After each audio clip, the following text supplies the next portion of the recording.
Hello, नमस्कार, आदाब, सत श्री अकाल और अस्सलाम वालेकुम। मैं हूं मोहम्मद अहमद काज़मी, लेकर आया हूं आपका पसंदीदा कार्यक्रम आपके रूबरू।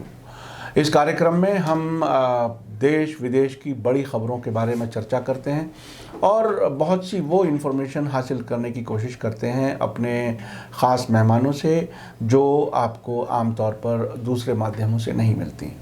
अभी देश भर में किसान आंदोलन चल रहा है।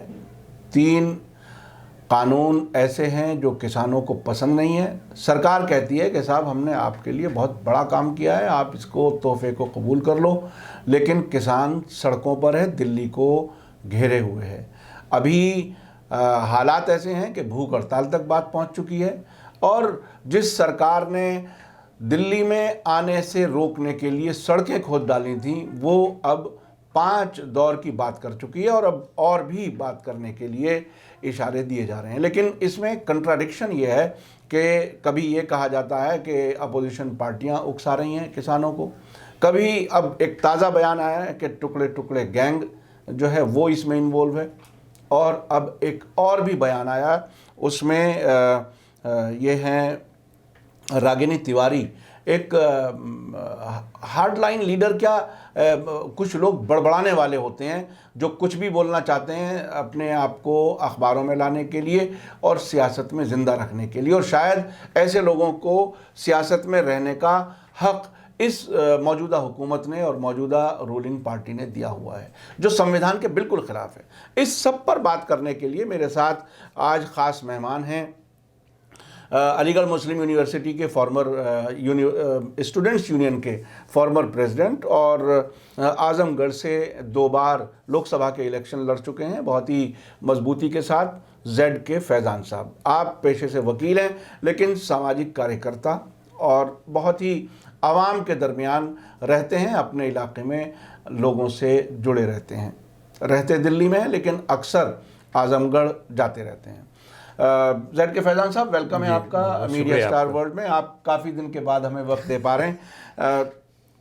आप ये बताइए कि किसान आंदोलन जिस तरह से चल रहा है उसको आप किस तरह से देख रहे हैं, क्योंकि ये बिल्कुल गैर मामूली सी बात लग रही है कि हज़ारों लोगों का खाना बन रहा है, लोग सड़क पर बैठे हुए हैं और वो कहते हैं हम कई महीने तक भी नहीं जाएंगे अगर हमारी मांग पूरी नहीं होगी। सरकार कहती है कानून में थोड़ी बहुत तब्दीली हम कर लेंगे, वापस नहीं लेंगे, लेकिन वो कहते हैं कि आपको ये कानून वापस ही लेने पड़ेंगे, उसके बगैर हम वापस नहीं जाएंगे। आपको कैसा लगता है, ख़ास तौर पे शाहीन बाग प्रोटेस्ट के बाद में ये नए मैं तो आप क्या कहते हैं? मैं आपसे वही करना चाहता हूँ कि मैं जो देख रहा हूँ मैं उसमें उसको समराइज़ कर अगर आप कहें तो मैं कहूँगा कि पहली बार जो है ये सरकार जो है वो कहना चाहिए कि अब आया है ऊँट पहाड़ के नीचे, वो एक कहावत है। तो ये सरकार को मैं समझता हूँ कि अभी वक्त रहते इसको समझ लेना चाहिए। ये मूवमेंट दरअसल अवामी मूवमेंट है। जैसे वो शाहीन बाग का मूवमेंट जो था वो एक अवामी मूवमेंट था, उसके पीछे कोई लीडर और कोई पार्टी उस तरह से नहीं खड़ी थी। देखिए, जब कोई मूवमेंट चलता है तो सपोर्ट तो सब जगह से मिलता है और कोई किसी सपोर्ट को मना नहीं करता। तो जो कोई भी सपोर्ट करेगा, शाहीन बाग के केस में भी सीए का जब मूवमेंट चल रहा था आरपी वगैरह का, तो उस वक्त भी यही था कि भाई सपोर्ट मिल रहा था तो लोग ले रहे थे। वही आज भी सूरत हाल है। ये जो आंदोलन है ये किसान आंदोलन है और किसान सड़क पे है, किसान निकल करके आया है। इसमें किसान लीडर यानी किसान लीडर जो किसी पार्टी से उस तरह से जुड़े नहीं हैं। ठीक है, हम अगर वोटर हैं तो हम किसी पार्टी को वोट देंगे, हम अगर एक्टिविस्ट हैं तो हमारा झुकाव किसी पार्टी की तरफ होता है, वो एक अलग चीज़ है। लेकिन कोई पार्टी किसी पार्टी को अपने मंच पे नहीं आने दे रहे हैं। जैसे वहाँ सीए के मूवमेंट जब चल रहा था शाहीन बाग वगैरह में, तो वहाँ पर भी सूरत हाल थी, तो वहाँ पर भी अवाम निकल कर के आए थे। यहाँ पर भी अवाम कहना चाहिए, किसान कहना चाहिए, वो निकल कर के सड़कों पर आए हैं और वो इस मूवमेंट को चला रहे हैं। तो मैं तो यही समझता हूँ कि जिस बीजेपी जो है उसकी जो सरकार है, सरकार को ये समझ लेना चाहिए कि ये मूवमेंट थमने वाला नहीं है, ये मूवमेंट रुकने वाला नहीं है। और मैं समझता हूँ कि किसान अपनी जगह पर जायज़ है अपने मुतालबात को लेकर के। अब इस तरह की जो बातें आ रही हैं बेकार की, जैसे अभी कामी साहब आपने उस किसी का तस्करा किया, वो तिवारी कौन से है समझा आपने। मैं तो इन सब लोगों के नाम के चक्कर में ज़रा पढ़ता नहीं, why should I remember their names. तो वो शर्मा था और तिवारी हैं ये लेडी, और ये उसके साथ थी, और उसमें कपिल मिश्रा सॉरी, हाँ मिश्रा, अब वो मिश्रा शर्मा जो भी, तो अब इन लोगों के खिलाफ कोई एक्शन नहीं हो रहा है। जब एक्शन नहीं हो रहा है तो उनका दिल बढ़ा हुआ है, जो चाहें बोले, एकदम छूट उनको मिली हुई है। तो उसी सिलसिले अब उन्होंने इस बात को कही कि साहब वो जाफराबाद का जैसा हाल कर देंगे, किसान नहीं समझेंगे, बल्कि उन्होंने 16 तारीख की बात की कि 16 तारीख से पहले अपने को वाइंड अप नहीं करेंगे, तो हम देखते हैं कि क्या करते हैं वो। तो ये कहना बड़ा आसान होता है, वो कोई देखिए ऐसा है कि जब CAA का मूवमेंट चल रहा था, शाहीन बाग मूवमेंट के नाम से जो चला, कहना चाहिए मशहूर हुआ, तो उस वक्त जो है एक उस मूवमेंट बहुत फॉर्म पे था। लेकिन एक कोरोना, अगर आपको याद हो काजमी साहब, तो मैं आपके चैनल पे, मैंने आयु कई चैनल पे और प्रेस पे भी मैंने बात कही थी। मैंने कहा the decision taken by haste, by the government in haste, जल्दबाजी में जो उन्होंने फैसला लॉकडाउन का किया, वो एक पॉलिटिकल स्टेप है। उस वक्त मैंने कहा था, मैं आज दोहरा रहा हूँ, पॉलिटिकल स्टेप था। उन्होंने ओवरनाइट जो है शाहीन बाग को सब खत्म कर दिया। लेकिन अब जो है आज कोविड के आड़ में तो नया सरकार स्टेट की बहुत सारी क्या क्या कर रही हैं वो आपके सब सामने है। और यहाँ पर भी कोविड की आड़ में बहुत सारे फ़ायदे उठाने की कोशिश हो रही है। लेकिन मैं ये कहना चाहूँगा कि कोई तदबीर की काम नहीं करेगी। अल्टीमेटली मैं इस बात पे पुरुम्मीद हूँ, बल्कि मेरा यकीन है कि किसानों का मूवमेंट जो है अपनी जगह पर जहाँ जस्टिफाइड है, वहीं सरकार को किसानों के मूवमेंट के आगे झुकना पड़ेगा। और सरकार ये बात पहले समझ ले तो ज़्यादा अच्छा है। अच्छा, ये देखिए, एक पहली स्टेज आई जब प्रधानमंत्री ने अपने मन की बात में कहा कि साहब ये तो बहुत ही अच्छा कानून है और आपको वर्गलाया जा रहा है, और बातचीत भी हुई। अब एक कैबिनेट मिनिस्टर ने कह दिया ये टुकड़े टुकड़े गैंग का मसला है। एक शुरू में कहा गया कि खालिस्तानी है, फिर ये इस हद तक भी कह दिया गया कि पाकिस्तान की मदद से हो रहा है। नहीं तो अभी सरकार के रवैये में वो तब्दीली अभी तक नहीं आ रही, जो आनी चाहिए। बिल्कुल नहीं आनी चाहिए। सरकार अड़ी हुई है, समझा आपने, और यही अड़ियल रवैया इनको लूडोबेगा। ये कोई शाहीन बाग का मूवमेंट नहीं है। हालांकि शाहीन बाग का मूवमेंट एक अवामी मूवमेंट था, हिंदुस्तान के अवाम का मूवमेंट था। उसको मुसलमानों से जोड़ करके, क्योंकि ये मूवमेंट इस जगह पर, ऐसी जगह एक तरह से जिस वहाँ पर शाहीन बाग के नाम से मंसूब हो गया, तो उसको उन्होंने दूसरा एंगल देने की कोशिश की। हालांकि उसमें कामयाब नहीं हुए। जहाँ तक ये आंदोलन है, इसमें कामयाब नहीं होंगे। ये टुकड़े टुकड़े गैंग करने की बात करें, खालिस्तान से जोड़ें, दहशतगर्दी से जोड़ें, इसको जिस तरीके से चाहें जोड़ने की कोशिश करें, और कर रहे हैं, लेकिन इसमें ये कामयाब नहीं होंगे, ये मेरा पूरा यकीन है। अच्छा, ये चूँकि किसानों का मामला, किसान हर मजहब का आदमी है, इसमें कोई अब ये हिंदू मुसलमान वाला नहीं, बिल्कुल नहीं। तो ये अच्छा कुछ मैं एक बात कहता हूँ कि सवाल ये पैदा होता है कि हमारे लिए कानून लेकर के आए किसानों के लिए। जी। मैं भी किसान हूँ, मैं वो आपने मेरे बारे में कहा वकालत करता हूँ, अलग बात, और मैं इसलिए भी जाता रहता हूँ। मेरा क्षेत्र वगैरह का मामला अपनी जगह पर, मैं किसान हूँ, खेती भी मैं करवाने के लिए वहाँ जाता हूँ। मैं फार्मर हूँ भाई, तो मैं तमाम चीज़ों को समझता हूँ, दर्द को समझता हूँ, वो तो एक अलग चीज़ है। लेकिन ये जिस तरीके से मूवमेंट को सप्रेस करने की कोशिश कर रहे हैं, कभी खालिस्तान से जोड़ करके, कभी दहशतगर्दी से जोड़ करके, वो एक बेकार की बात है। इसमें कामयाब हरगिज़ नहीं होने वाले हैं, ऐसा मैं मानता हूँ। समझा आपने? नहीं, अब मैं जो बात कहना चाहता था कि आप हमारे लिए कानून ला रहे हैं, हम कह रहे हैं कि भाई हमारे लिए कानून मत लाइए, ये कानून जो बना रहे हैं गलत है। अब वो कह रहे हैं कि साहब वो पार्लियामेंट में हमने उसको हमने पास किया, अरे बगैर वोटिंग के, नहीं डिबेट। कोविड, पहली बात तो ये है कि जो एक सिस्टम किसानी का चल रहा था, किसान परेशान है, ये वो बहुत सारी चीज़ें अपनी जगह पर, वो तो इश्यूज़ की अलग बात है। आपको इस कोविड के बीच में क्या पड़ी हुई थी लाने की, और आपने किसान यूनियन से मशवरा क्यों नहीं किया? न किसी से मशवरा कर रहे हैं। एक कोविड के माहौल में एक इसको, और वो भी ऑर्डिनेंस के जरिए, नहीं ऑर्डिनेंस के जरिए आप वहाँ बहस नहीं करवा रहे हैं। और अब ये कह रहे हैं, कितनी बेहयाई से बात कहते हैं कि साहब हिंदुस्तान की जो इलेक्टेड पार्लियामेंट है, इलेक्टेड जो नुमाइंदे हैं, उन्होंने पास कर दिया, तो इलेक्टेड नुमाइंदे अब जो चाहे पास कर दे। तो जब इलेक्टेड नुमाइंदे गलत फैसला करते हैं, और आप ये कहेंगे कि उन्होंने फैसला जो है वो, क्योंकि वो कहते हैं, बहुत सारे मिनिस्टर वगैरह का बयान है उनके लीडरों का, कि जो पार्लियामेंट है वो आवाम के रिप्रेजेंटेटिव वहाँ पर हैं, मेजॉरिटी हमारे पास है, मेजॉरिटी ने हमको इसलिए चुना है, तो अब मेजॉरिटी ने चुना है तो आप जो चाहे फैसला करेंगे। तो जो चाहे फैसला करेंगे तभी तो आदमी सड़कों पर आता है। जब मिलती नहीं, जब राह तो चढ़ाते हैं नाले, रुकती है मेरी तब तो होती है रवां। और जब कोई रास्ता नहीं मिल गया तो लोग क्या करेंगे? किसान मजबूरन, अरे भाई रात में अच्छा प्रोसेस नहीं है, पार्लियामेंट्री कमेटी को जाना था, ऑर्डिनेंस की जरूरत क्या थी? मैं पूछता हूँ, ऑर्डिनेंस के जरिए ले आए, फिर बाद में उसको आपने हेस्ट में पास करा लिया, और अभी इसकी क्या जरूरत थी? मैं पूछना चाहता हूँ। शायद ऐसा तो नहीं है, उन्होंने अपने यहाँ एक कैलेंडर तैयार किया हुआ है कि कब कब क्या क्या हमें करना है, और उसमें अडानी अंबानी का कुछ बिल्कुल आपने सही बात में कहने जा रहा था। असल में वो खेल वही है, कारपोरेट हाउसेस का कह लीजिए, या सीधे सीधा या अंबानी अडानी कहिए, या कारपोरेट सेक्टर का कह लीजिए, वो तो सिंबॉलिक एक नाम है। तो वो उन लोगों का मामला ये है, उसके पीछे इनका खेल चल रहा है। जब ये एमएसपी को ख़त्म करेंगे, मतलब ख़त्म करने पर मजबूर है, कहने की ख़त्म नहीं होगी। जब कानून बनाने के लिए किसान कह रहा तो कानून क्यों नहीं बनाते? अब वो तो धीरे धीरे प्रोसेस में ख़त्म करेंगे ना।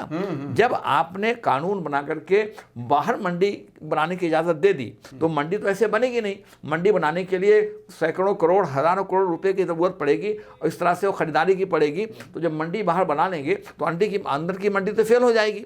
आज वो किसान जाएगा, कहेंगे भाई अंदर जो है आपको 1700 मिल रहा है, हम आपको 1750 देंगे, तो हम भी वहीं बेचेंगे। लेकिन साल 2 साल के बाद ये तो भाग खड़े होंगे, जो मंडी समिति वाले लोग हैं, ये बाहर की मंडी रह जाएगी। जब ये खत्म हो जाएंगे तब वो मनमानी करेंगे, ये होगा। तो उनका खेल, अभी मंडियां बन रही हैं, मतलब ये कॉन्फिडेंस कितना है कि हमने जो पास कर दिया, हम जो चाहेंगे करेंगे। तो आप देखिए कि बड़ी बड़ी मंडियां, मतलब वो गोडाउंस अदानी वाला के बन रहे हैं, उसकी रिपोर्ट्स तमाम फेसबुक पे, व्हाट्सएप पे, अखबारों में तमाम आ रही हैं। मतलब वो गोडाउन नहीं जिसमें सैकड़ों गोडाउन समा जाएं, जो बड़े बड़े गोडाउन हैं, जिसको हम देख करके वहाँ डिस्ट्रिक्ट लेवल पर और तहसील लेवल पर कहते हैं कि बड़ा भारी गोडाउन है। अरे उस तरह के सैकड़ों गोडाउन, कई 100 गोडाउन उसमें समा जाएंगे, इतने बड़े बड़े स्टोर करने के लिए कह रहे हैं।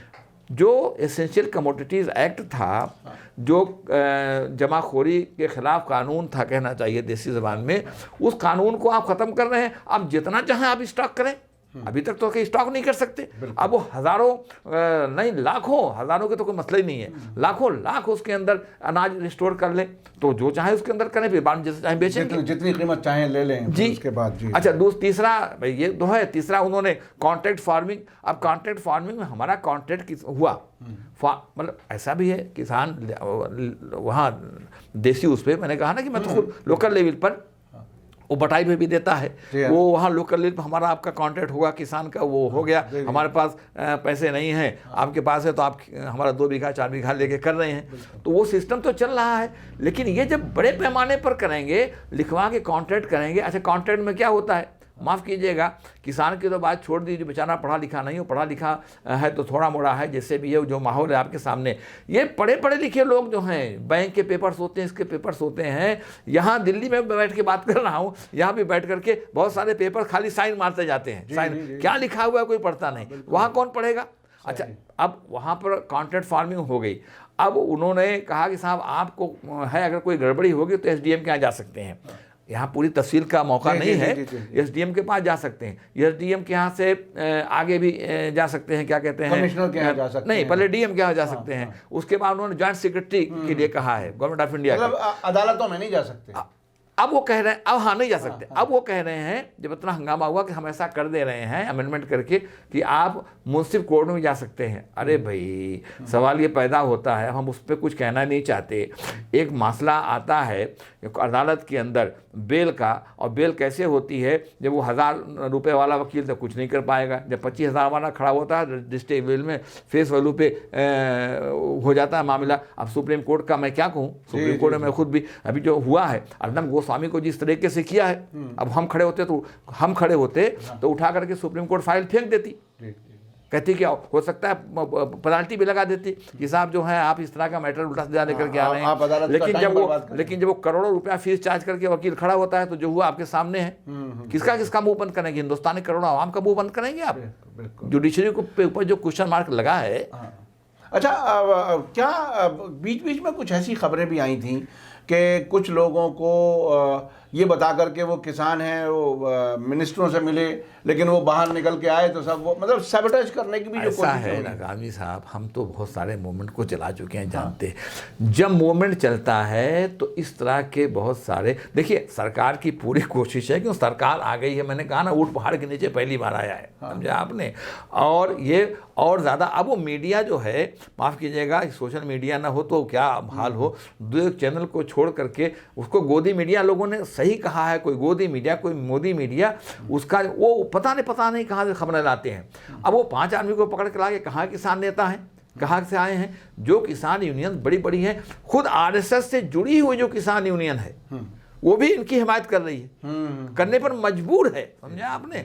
तो ये सब चीज़ें हैं, वो फर्जी तमाम मामला हैं, बुला करके भाई मिनिस्टर के यहाँ गए, वहाँ से आए, फ़ोटो खींच गया, कैमरा खींच गया, किया गए हैं ताकि उनके यहाँ लोग सोचने लगें और दरार पैदा हो। मैं किसानों से भी कहना चाहता हूँ, जो आपके चैनल से जहाँ तक बात पहुँचे, कि इस भ्रम में ना आए। एक बात मैं और कहना चाहूँगा काजी साहब, ये बार बार इस बात को कहते हैं कि खाली पंजाब के किसान, और पंजाब में किसान पर चीफ मिनिस्टर को ब्लेम कर देते हैं कि सरकार इस तरह गड़बड़ कर रही है, वो कहते हैं कि कुछ, और उसके बाद कुछ हरियाणा के कुछ कहते हैं, और कहते हैं कि साहब वो राजस्थान के, बल्कि कुछ लोग तो कहते हैं खाली पंजाब, इनके जो लीडर्स हैं, मिनिस्टर्स वगैरह, लेकिन पंजाब हरियाणा यहाँ तक तो मान लेते हैं, उसके बाद मानते नहीं। तो पूरे मुल्क में किसानों को जहाँ जहाँ है उनको जिला के हेडक्वार्टर पर, तहसील हेडक्वार्टर पर जो किसान कॉल दे रहे हैं, आइंदा भी रहे, अगर मसला हल नहीं हुआ तो किसान कॉल देंगे, उस पर इनको रिस्पॉन्ड करना चाहिए, करना चाहिए। मैं आज ही देख रहा था, महाराष्ट्र के किसी लीडर से बात हो रही थी मेरी, जी, बहुत सी जगहों पर आज प्रोटेस्ट हो रहे हैं और बाकायदा भूख हड़ताल भी हो रही है। ये कोशिश है कि सिर्फ पंजाब तक उसे वो करके और महदूद कर नहीं। अब ये कह रहे हैं कि साहब, अब बताइए मुझे, ट्रेनें चल नहीं रही हैं, अब कह रहे हैं कि ट्रेनें चल रही हैं, कहाँ चल रही हैं भाई, थोड़ी सी ट्रेन चलाई है, वो भी स्पेशल वर्ड करके, सारी ट्रेनें आपको पता है स्पेशल करके चल रही हैं, उसमें नंबरिंग 1 से थी तो अब 0 से कर दिया, सब स्पेशल करके। उनके किराया उन्होंने जो है वो पूरे के पूरे रखे हैं, जो कंसेशन वगैरह थे उन्होंने ख़त्म कर दी, और बिना उसके चल नहीं सकते। आप पूरी ट्रेनें चलाइए तो अब देखिए किसान कैसे आता है यहाँ पर। तो ये तो किसानों को एक तरह से चैलेंज करने का काम सरकार ने किया है, और मैं समझता हूँ किसान अपनी जगह पे बिल्कुल सही है। अब वो देखना ये है कि खारगुल दोनों का अपने बागपत पे नाज है, देखिए रहता है किसके हाथ मैदान बहार, लेकिन देखिए कि जगह मैं निकाल दूँगा इंशाअल्लाह, मुझे पूरा यकीन है कि किसानों के हाथ में ये मैदान रहेगा। बहुत बहुत शुक्रिया ज़ैद के फैज़ान साहब, आपने बहुत ही, मैं और भी बहुत सी चीज़ें बात की जा सकती थी, लेकिन मैं समझता हूँ नहीं है, वैसे डिटेल में थोड़ा सा किसानों पर ही उसको महदूद रखा जाए, चूँकि इस सब्जेक्ट को बारीकी से लोग समझना भी चाह रहे हैं कि आखिर है क्या। बहुत से लोग शायद उतनी डिटेल नहीं समझ पा रहे हैं। आपका बहुत बहुत शुक्रिया, आपने हमें वक्त दिया, मीडिया स्टार वर्ल्ड को।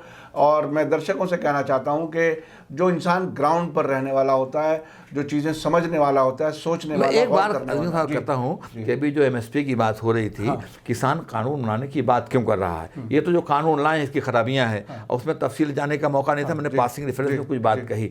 जो MSP है कि किसानों को इतना पैसा मिलना चाहिए, कम से कम तो जैसे मान लीजिए 1950 रुपये 1935 कुछ इस तरह से गेहूं का अभी जो गुजरा है मौसम, तो उसमें है। लेकिन जब आप जाइए वहाँ पर, तो वहाँ पर मंडी समिति में वो जो उनका MSP का जो सेंटर है, उस पर वो 25 ये खराबी है, वो खराबी है, फलां ठिकाना, और उसके बाद उनकी गारंटी नहीं हो पाती। नतीजा होता है कि छोटा किसान जो है वो बेचने पर मजबूर होता है मार्केट में, फ्री मार्केट में। तो फ्री मार्केट में 1700 था उस वक्त, आजकल 1500 1400 रुपये कीमत है।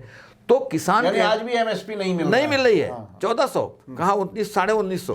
तो कहने का वो किसान ये कह रहा है कि आप इसी गारंटी हमको दीजिए, कानून बनाइए कि उससे कम पे कोई खरीदेगा नहीं, तो वो जुर्म है। सही समझा आपने? तो कानून क्यों नहीं बनाते आप, अगर किसानों के हमदर्द हैं? इस बीच में मैं एक मिनट और लेना चाहूँगा, इस बीच में क्या किया, कोविड के आड़ में तमाम तमाशे आप कर रहे हैं।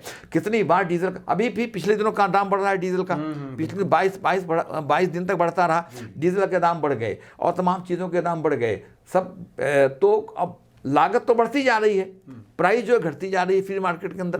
तो वो ये कह रहे हैं कि इसकी गारंटी दीजिए, इसके लिए अलग से कानून बनाइए। मेरा कहना ये है कि सारे कानूनों को रद्द करना चाहिए जो आपने बनाए हैं अनवांटेड, और उसमें अगर कहते हैं साहब उसमें क्या कोई अच्छी बात नहीं है, चलिए हम मानते हैं उसमें अगर दो एक इस तरह की बात होगी तो जो नया कानून बनाए वो उसको ले आए। एक कानून बनाइए ना, उसमें सारी चीज़ों को ले आइए। इसका एक कानून, दो कानून, तीन कानून, अब इसकी जो असली कानून उसको बना नहीं रहे आप।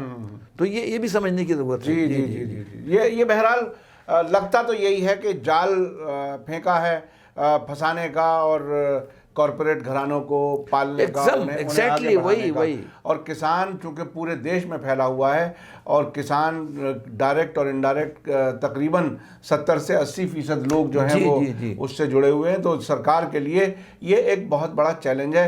लेकिन बड़ा अफसोस है कि जब बिल्कुल गैर जिम्मेदाराना किस्म के कुछ बयानात आते हैं और बड़े लोगों के जो बड़ी कुर्सियों पर बैठे हैं, बड़े लोग अलग बात होती है, बड़ी कुर्सियां अलग। ये शाहीन बाग के मूवमेंट को जिस तरीके से उखाड़ करके कोविड के आड़ में फेंक दिया था, वो चीज़ यहाँ सोच रहे हैं उस नहीं हो पाएगी, समझा आपने। एक वो तो कोविड का दूसरा माहौल था, अब ये कोविड बिल्कुल खात्मे की तरफ है। आप कोविड के उस माड़ में कुछ करेंगे तो अब कोई सुनने वाला नहीं है, आप समझ लीजिए। जी। समझा आपने। बहुत बहुत शुक्रिया ज़ैड के फैज़ान साहब, आपने वक्त दिया। इसी के साथ मुझे दीजिए इजाज़त। धन्यवाद, शुक्रिया। जय भारत, जय हिंद। मीडिया स्टार वर्ल्ड के और वीडियो देखने के लिए हमारे चैनल को सब्सक्राइब करें और सीधे नोटिफिकेशन पाने के लिए बेल आइकन दबाएं। और अगर हमारी खबर सच्ची और अच्छी लगे तो अपने व्हाट्सएप, इंस्टाग्राम, फेसबुक और ट्विटर अकाउंट पर ज़रूर शेयर करें।